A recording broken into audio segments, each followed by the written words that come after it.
Good morning. Thanks for joining us for the Kehillat Shari Torah Divrei Halacha, review of laws and customs of the high holidays. For Thursday, September 10th, we're talking about Yom Kippur, and we're up to Ne'ilah. The time for beginning the Ne'ilah service is when the sun is over the treetops, so that you'll conclude it just when the stars begin to appear. Sometimes Ne'ilah is drawn out into the night, but even if that's so, even if you're davening along and it does nightfall does occur, you still may say Chasmenu, seal us in the book of life, because the heavenly judgment is not concluded until the Jewish people concludes their davening. So it's over when we say it's over, not before, but after. If the stars have already come out, the verse Hayom Yifneh, the day is drawing to a close, should be omitted because you would be speaking something that isn't accurate. You should rather say Hayom Pana, the day has already ended.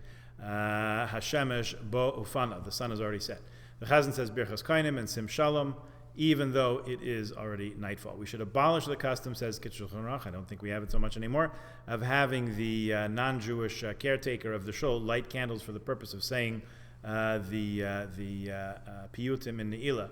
But he should distribute the candles throughout the synagogue, because the prohibition of this is only a derivation, a shvus of a shvus, a derivation of a rabbinical injunction. So he can spread them out. Shouldn't light them, but light them from a pre-existing flame or whatever it is, but he can spread them out. Anyway, we have electric lights on a timer. No need to worry about that.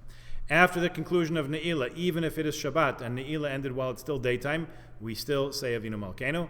We then say Shema Yisrael, one time Baruch Shem Kvod Malchus Olam Vad, 3 times Hashem Hu Elokim, God is God, 7 times to honor the departure of the Shekhinah, the divine presence, as it ascends back to the spiritual heights upward of 7 heavens. The Chazan then says the whole Kaddish, full Kaddish with a joyous melody. We make one Tekiah Gedola on the shofar, a sign that the Shekhinah has ascended back on high, as was done at the time of Matan Torah, giving the Torah. When the Shekhinah ascended, Allah Elokim Betrua, when the ram's horn is blown, it says in Exodus, and it says God ascended amidst Torah sounds. It's also a reminder, blowing the shofar on Yom Kippur, of the Jubilee year. Those who learned a little bit of the Gemara and Mishnah and Rosh Hashanah remember that.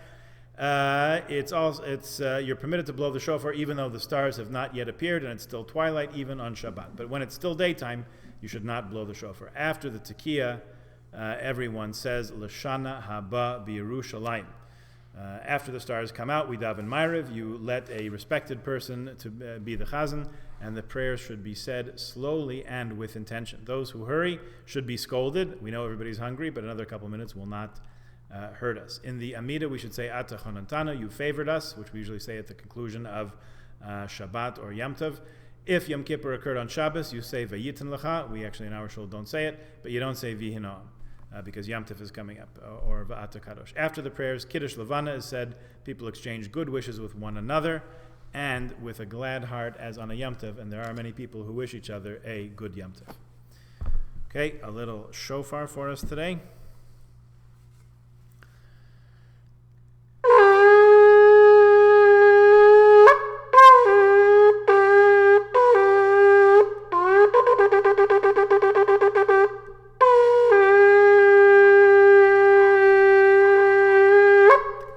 Have a good day. We will see you tomorrow. Mir Tzashem.